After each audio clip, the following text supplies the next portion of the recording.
kayak yang pesimis, bisa nggak aku nguliahin nih anak gitu. Dan waktu itu juga posisinya lagi ada hutang gitu ya, jadi otomatis saingannya juga ketat gitu ya. Dan aku sadar aku tuh nggak pintar-pintar banget, itu tanpa uang sepeser pun gitu, tanpa uang sepeser pun. Bahkan setiap bulannya kita dapat uang saku dari beasiswa tersebut sebesar 700.000 rupiah sendiri. Jadi udah kuliah gratis, dapat motor pula gitu ya, dapat.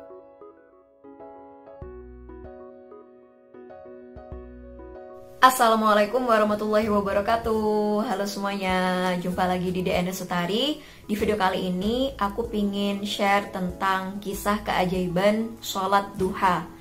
Nah, kenapa aku pingin bikin video ini? Karena banyak pertanyaan dari teman-teman yang nanya kayak gini, Kak, selain ngamalin sholawat, ngamalin amalan apa lagi nih yang kakak rasain keajaibannya selain amalan sholawat?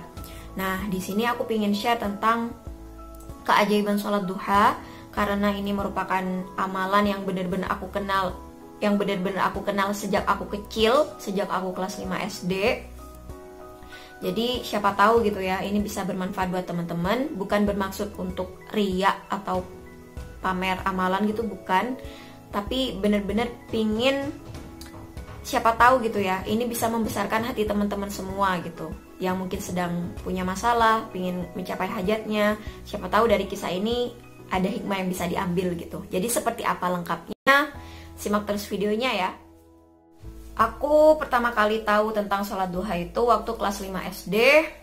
Waktu guru agama aku, Bu Mani, Assalamualaikum Bu Mani, menjelaskan tentang sholat duha ini. Nah, di situ beliau itu ngasih pesan kayak gini, kalian kalau pingin nanti jadi orang gitu ya, maksudnya tercapai cita-citanya, coba dari sekarang amalin sholat duha gitu. Dari kecil gitu ya, aku tuh, menurut aku salah satu positifnya dari aku adalah selalu percaya dengan apa yang disampaikan oleh guru. Apa ya, jadi kalau guru bilang ini ya aku percaya banget gitu. Nah, dari situ, karena udah sama guru aku dibilang kalau kamu pingin mencapai cita-cita kamu pingin kuliah, kamu pingin apapun, coba dari sekarang amalin sholat duha gitu. Nah, besoknya tanpa pikir panjang, aku langsung praktekin sholat duha tersebut di rumah. Karena emang waktu itu kan aku di SD gitu ya, di SD, di sekolah umum, jadi nggak ada program sholat duha seperti sekolah-sekolah sekarang. Kalau sekarang kan sholat duha itu udah jadi kayak apa ya, udah tahu banget lah orang-orang tentang amalan sholat duha. Bahkan setiap sekolah gitu, meskipun dia agak basicnya Islam, menerapkan sholat duha dulu gitu kan. Jadi besoknya itu langsung amalin sholat duha. Nah, itu kan dicatetin tuh niat sholat duhanya dan juga doa sholat duha yang Allahumma innad duha duha uka, yang seperti itu. Nah, karena emang belum apal doanya, itu aku inget banget buku tulis buat nyatet doa sholat duha itu. Covernya itu gambar mobil Tamiya. Aku inget banget. Sayangnya emang bukunya udah nggak ada. Jadi karena emang belum hafal sholatnya, aku bawa tuh buku tulis tentang doa sholat duha itu. Jadi pas selesai sholat, aku berdoa. Aku inget banget momen itu. Aku berdoa doa sholat duhanya, lalu kemudian berdoa tentang cita-cita aku itu, bahwa ya Allah, aku pingin kuliah gitu, hamba pingin kuliah, kabulin ya Allah gitu. Jadi itu doa waktu aku kelas 5 SD, ngamalin sholat duha. Padahal waktu itu sholat fardunya aja sendiri itu masih bolong-bolong gitu ya, namanya masih kelas 5 SD, belum akil balik juga. Cuman ya itu, waktu guru aku bilang amalin sholat duha kalau pingin mencapai cita-cita kamu, aku percaya banget gitu loh. Sampai akhirnya ngamalin, karena selain emang percaya dengan yang disampaikan oleh guru aku sadar bahwa aku tuh anak dari keluarga yang kurang mampu gitu. Orang tua aku petani, kemudian kedua kakak aku yang di atas aku tuh nggak ada yang kuliah gitu. Nah, aku pingin banget ngerasain kuliah gitu. Karena emang guru aku bilang kamu harus sekolah tinggi gitu, kamu harus sekolah tinggi kalau pengen mencapai cita-cita kamu. Kalau kamu pengen mengubah mengubah nasib gitulah ya, mengubah nasib di dalam keluarga kamu harus sekolah yang tinggi gitu. Makanya dari kecil aku udah ada keinginan untuk kuliah. Terus pas aku SMP, aku juga memiliki sesosok guru agama yang benar-benar mengubah hidup aku juga ya, Bu Anis Zubaidah. Assalamualaikum Bu Anis, terima kasih atas segala ilmunya. Jadi beliau ini juga getol gitu loh, ngasih tahu ke murid-muridnya untuk menghidupkan amalan-amalan sunnah. Jadi Bu Anis Zubaidah ini sering bercerita gitu loh, bahwa dia punya tetangga atau punya saudara yang yang sejak dia muda itu udah ngamalin amalan-amalan sunnah. Contohnya sholat duha, sholat tahajud, kemudian puasa Daud dan lain sebagainya gitu. Nah sejak saat itu, beliau ini juga getol gitu loh, ngasih tahu ke muridnya, ayo kamu sholat duha gitu, kamu sholat tahajud agar cita-cita kamu tercapai. Nah akhirnya yang emang udah kenal sholat duha dari SD, nah itu pas SMP aku jadi tambah yakin gitu loh, tambah yakin untuk jangan ninggalin amalan sholat duha ini. Sampai pas SMA pun amalan sholat duha ini alhamdulillah nggak pernah aku tinggalin gitu. Dan emang pas SMA itu udah aku ngeliat teman-teman aku gitu ya, kalau istirahat itu banyak yang ke masjid gitu, banyak yang ke masjid sekolah untuk sholat duha gitu. Jadi pas SMA itu udah banyak lah temennya yang kenal dengan amalan sholat duha ini. Nah setelah SMA itu kan udah mulai penentuan gitu ya, penentuan kita mau kemana nih, mau kuliah atau kerja kayak gitu kan. Nah karena aku di SMA, otomatis teman-teman aku ya kebanyakan akan melanjutkan ke kuliah. Nah karena aku tahu background keluarga aku itu seperti apa, dari kalangan yang kurang mampu, jadi ya pas SMA itu aku bilang ke orang tua aku bahwa, Bu, aku pengen kuliah gitu. Nah ternyata ibu aku cerita, ini ceritanya ibu aku nyeritain ini tuh setelah aku lulus kuliah gitu. Jadi ternyata pas aku SMA itu orang tua aku tuh kayak yang rada pesimis gitu ya, ini biaya kuliah itu kan mahal gitu kan ya. Dan ya aku tahu sendiri pekerjaan orang tua aku itu petani, dagang sayur gitu ya. Jadi kayak yang pesimis, bisa nggak aku nguliahin nih anak gitu. Dan waktu itu juga posisinya lagi ada hutang gitu ya, jadi ada keluarga aku punya hutang.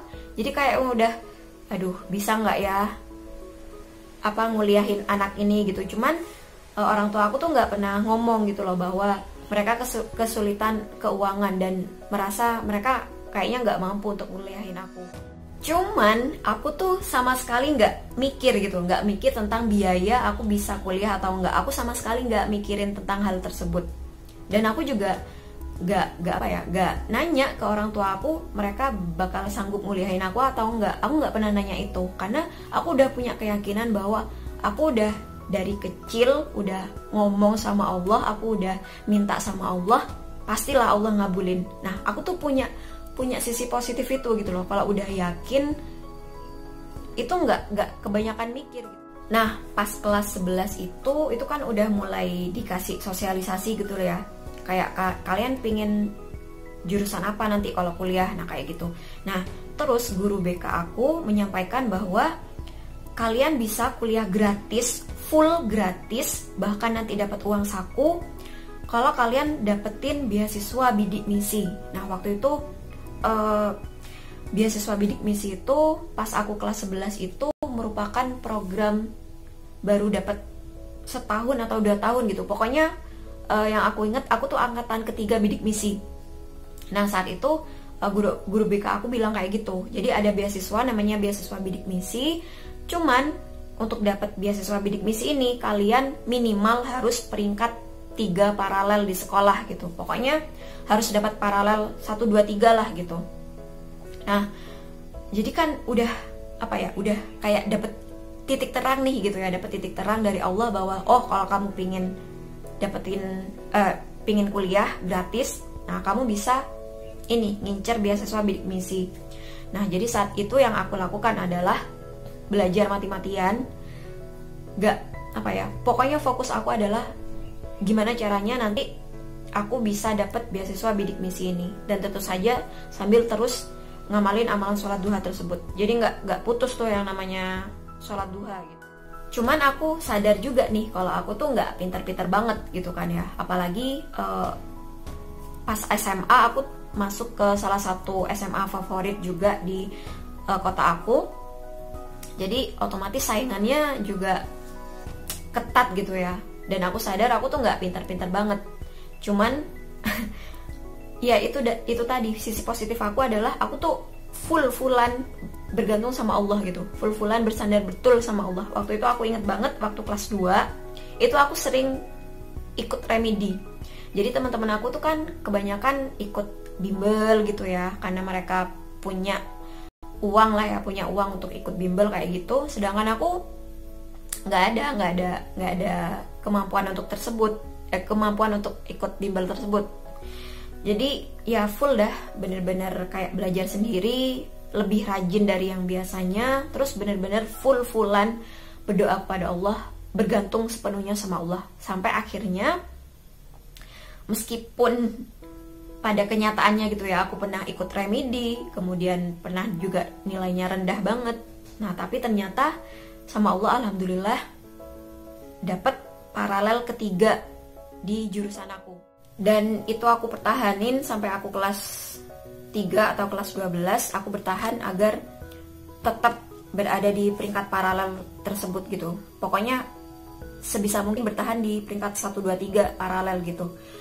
Nah sampai akhirnya udah mulai pendaftaran bidik misi, aku ikut daftar dan benar-benar berdoa kepada Allah semoga lolos beasiswa tersebut. Ini aku masih nyimpen kartunya kayak gini, masih tersimpan rapi di ini, di apa ya namanya, kayak tas ijazah SMA itu, astagfirullah.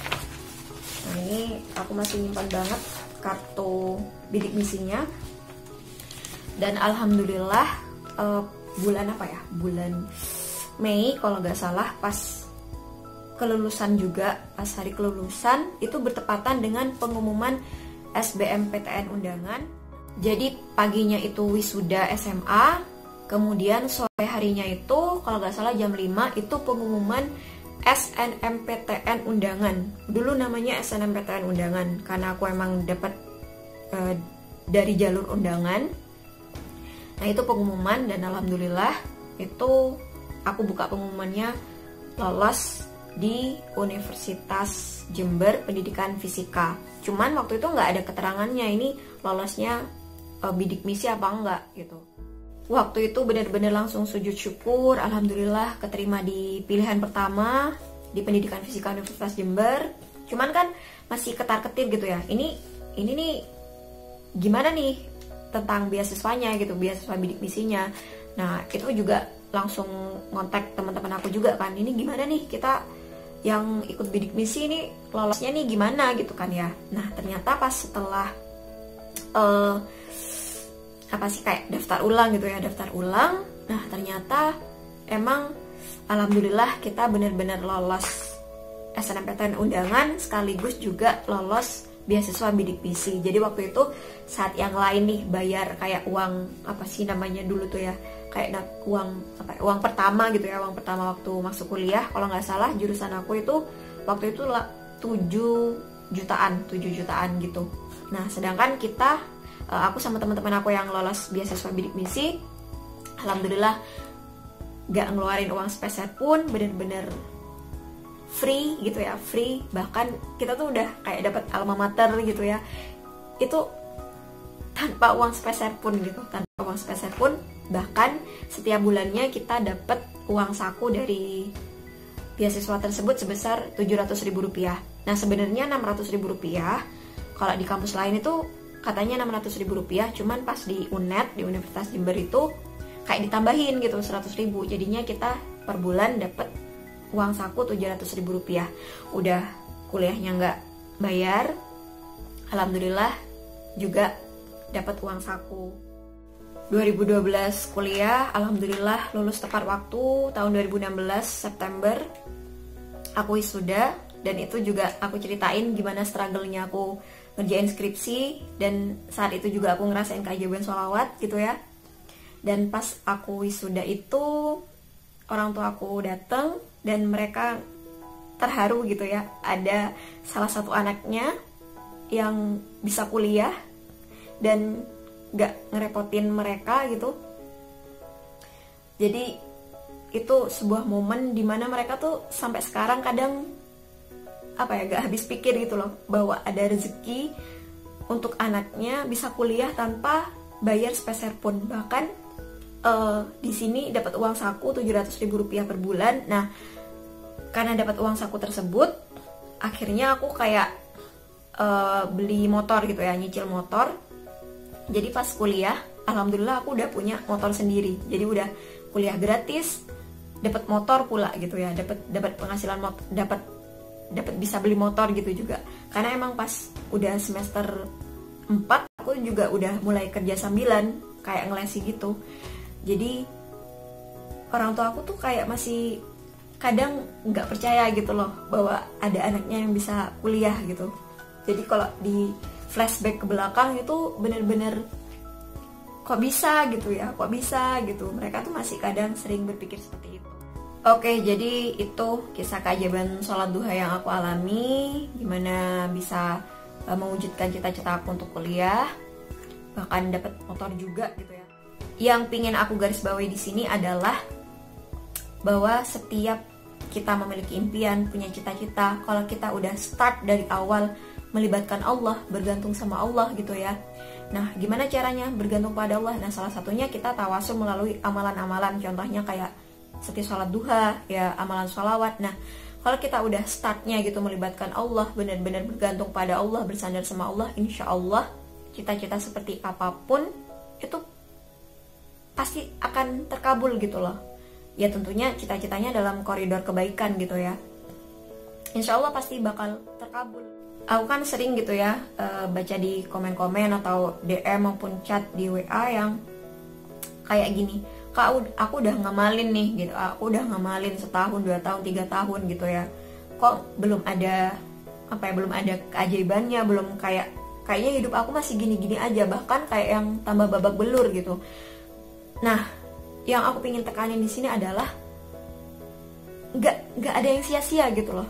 Kalau kamu terus aja yakin sama Allah, suatu saat kita pasti bakal metik gitu loh, metik hikmahnya, kita bakal metik buahnya dari kesabaran kita. Kita akan ngerasain, bener-bener ngerasain yang namanya keajaiban itu gitu. Yaitu syaratnya tadi, kita jangan berhenti untuk percaya kepada Allah. Janji Allah itu pasti Allah tepatin gitu. Cuman emang bukan kita emang punya target, kita emang punya punya waktu tersendiri gitu ya dalam berdoa. Cuman kan Allah pasti lebih tahu waktu yang tepat untuk setiap hambanya gitu. Jadi nggak ada yang terlalu telat ataupun terlalu cepat. Pasti Allah ngabulinnya di saat yang benar-benar tepat untuk setiap hambanya. Sabar aja. Setiap orang pasti punya waktunya sendiri-sendiri untuk bersinar. Jadi kuncinya itu adalah terus aja gitu ya. Terus percaya, tenang, lempeng, dan juga jangan kebanyakan mikir ini bakal dikabulin kapan, gimana caranya, itu bukan wilayah kita gitu. Kita lepas aja, kita pasrah aja sama Allah, biar itu udah jadi urusannya Allah gitu. Kita lakuin terbaik apa yang bisa kita lakukan sekarang gitu loh.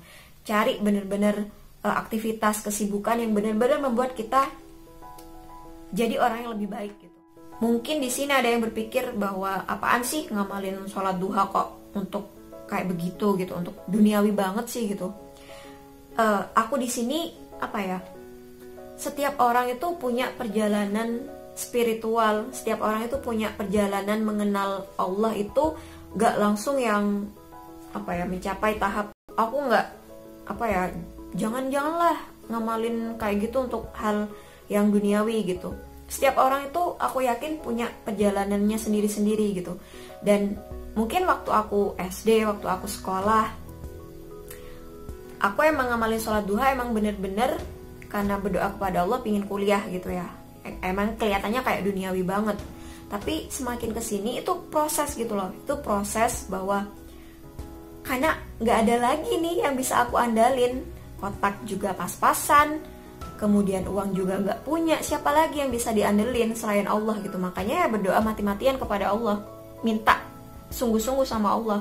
Nah semakin kesini, semakin kita udah dapat banyak ilmu, kita udah semakin ketemu banyak orang, akhirnya tahu gitu loh bahwa sholat duha itu bukan cuman amalan biar kita rezekinya lancar, tapi di sini lebih udah kayak ke rasa bersyukur kita setiap pagi, bahwa Allah itu setiap kita bangun udah ngasih rezeki yang berlimpah gitu loh. Nah salah satu kita mensyukurinya adalah kita sholat duha dulu sebelum kita melakukan aktivitas kita yang lain gitu, sebelum kita sekolah, sebelum kita kerja.